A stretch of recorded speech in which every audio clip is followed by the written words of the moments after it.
నాగార్జున సాగర్లోకి కృష్ణమ్మ పరవలు తొక్కుతుంది. రేపటి నుంచి ఎడమ కాలువకు నీటి విడుదల చేస్తారు.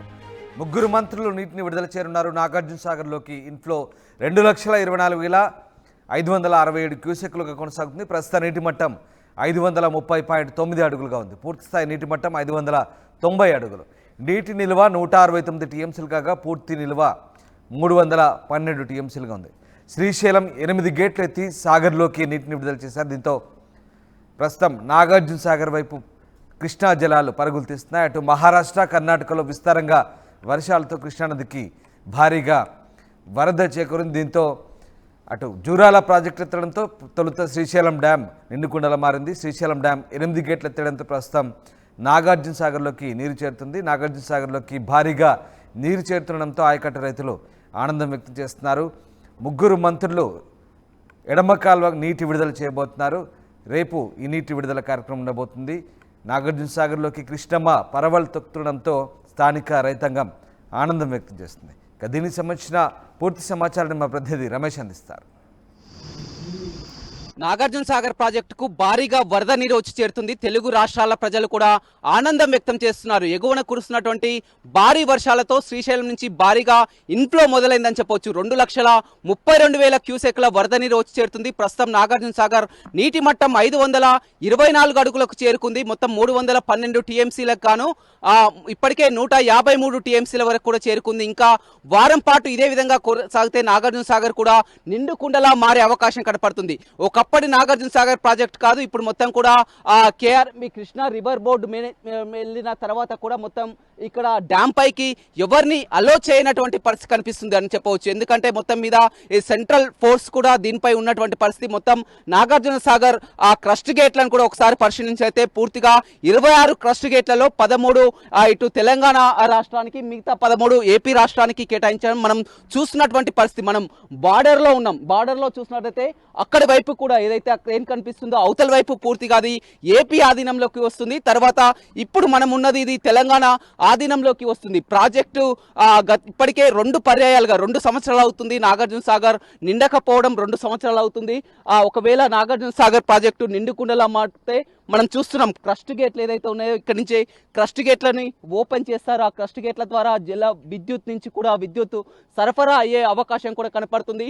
ఇటు పూర్తిగా అటు కుడి కాలువ పరిధిలో గుంటూరు, కృష్ణా, ప్రకాశం జిల్లాలకు, ఇటు ఎడమ కాలువ పరిధిలో నల్గొండ, ఖమ్మం 2 తెలుగు రాష్ట్రాలకు కూడా 22 లక్షల ఎకరాలకు కూడా సాగునీరు అందించే ప్రాజెక్ట్ అని చెప్పవచ్చు. మొన్న వారం క్రితం కూడా పూర్తిగా నాగార్జున సాగర్ డెడ్ స్టోరేజ్ ఉన్నటువంటి పరిస్థితి. కానీ ఒక్కసారిగా ఫ్లో మొదలు కావడంతో క్రమక్రమేపీనా పెరుగుతుంది. ఒకసారి మనం చూడొచ్చు నాగార్జున సాగర్ అందాలను కూడా చూస్తున్నాం.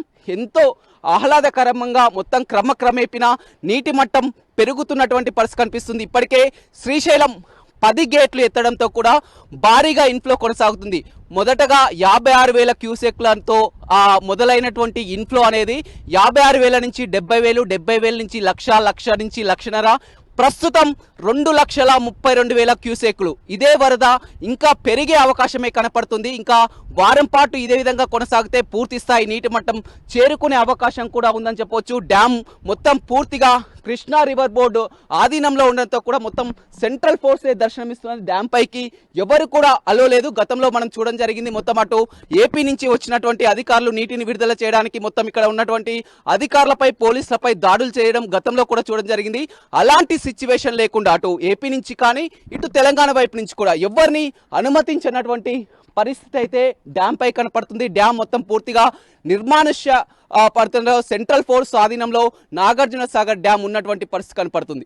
నాగార్జున సాగర్ ప్రాజెక్టు నీటి మట్టం క్రమక్రమంగా పెరుగుతుంది. శ్రీశైలం నుంచి భారీగా వరద నీరు వచ్చి చేరుతుండడంతో నాగార్జున సాగర్ నీటి మట్టం 524 అడుగులకు చేరుకుంది. నాగార్జున సాగర్ పూర్తి స్థాయి నీటి మట్టం 590 అడుగులకు కాను ప్రస్తుతం 524 అడుగులకు చేరుకుంది. మనం చూస్తున్నాం నాగార్జున సాగర్ ప్రాజెక్టు మొన్నటి వరకు కూడా తెలంగాణ రాష్ట్రం ఆధీనంలో ఉండేది. ఆ తర్వాత వివాదాల నేపథ్యంలో కూడా 2 తెలుగు రాష్ట్రాల మధ్య ఇప్పుడు కేఆర్ఎంబి పరిధిలోకి వెళ్ళిందని చెప్పవచ్చు. మొత్తం 26 క్రస్ట్ గేట్లను కూడా చూస్తున్నాం. అందులో 13 క్రస్ట్ గేట్లు ఏపీకి, అదేవిధంగా మిగతా 13 తెలంగాణకు కేటాయించినటువంటి పరిస్థితి కనిపిస్తుంది. జల వివాదం కూడా మొన్నటి వరకు కూడా ఈ నాగార్జున సాగర్ ఆ ప్రాజెక్టుపై కూడా జల వివాదం కొనసాగినటువంటి పరిస్థితిని కూడా చూడడం జరిగింది. ఏపీ నుంచి ఆ అధికారులు మొత్తం కూడా ఇక్కడ పోలీసులపై దాడి చేయడం, అధికారులపై దాడి చేసి కూడా నీటిని విడుదల చేసినటువంటి పరిస్థితి గతంలో ఉండడంతో కూడా ఇప్పుడు నాగార్జున సాగర్ డ్యాంపై ఎవరిని కూడా అనుమతించలేదు. పూర్తిగా కేంద్ర బలగాలు మోహరించినటువంటి పరిస్థితి కనిపిస్తుంది. పూర్తిగా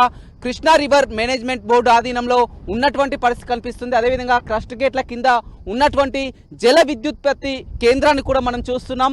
గత 4 రోజుల నుంచి కూడా జల విద్యుత్పత్తి కూడా ప్రారంభం జరిగింది. మొత్తం 815 మెగావాట్ల సామర్థ్యం కలిగినటువంటి జల విద్యుత్పత్తిలో మొత్తం ఇప్పటికీ 6 టర్బైన్లు రన్ అవుతున్నాయి. మొత్తం 8 టర్బైన్లు కానీ 2 టర్బైన్లు పనిచేయడం లేదు. 6 టర్బైన్లు 615 మెగావాట్ల విద్యుత్ సామర్థ్యాన్ని కూడా ప్రస్తుతం ఉత్పత్తి చేస్తున్నటువంటి పరిస్థితి కనిపిస్తుంది. అందుకు గాను వేళ క్యూసెక్ల నీరును కూడా విద్యుత్ ఉత్పత్తి కోసం నీటిని దిగువకు విడుదల చేస్తున్నారు. ఇంకా వారం రోజుల పాటు కూడా కొనసాగితే మొత్తం కూడా ప్రాజెక్టు గరిష్ట నీటి మట్టం చేరుకోవడంతో పాటు ఆ జల విద్యుత్పత్తి కూడా పెరుగుతుందనే చెప్పవచ్చు. మొత్తం ఎక్కడికక్కడ మనం ఎక్స్క్లూజివ్గా విజువల్స్ కూడా చూస్తున్నాం. గత 4 రోజుల నుంచి కూడా ప్రవాహం అయితే కొనసాగుతుందని చెప్పొచ్చు. గత 2 ఏళ్లుగా కూడా నాగార్జున సాగర్ నీటి మట్టం గరిష్టంగా చేరుకోకపోవడం, పూర్తిగా జల విద్యుత్ కూడా నిలిచిపోయినటువంటి పరిస్థితి కనిపిస్తుంది. ఇప్పుడు ఎగువ ప్రాంతాల నుంచి భారీగా వర్షాలు కురడంతో ప్రాజెక్టులన్నీ కూడా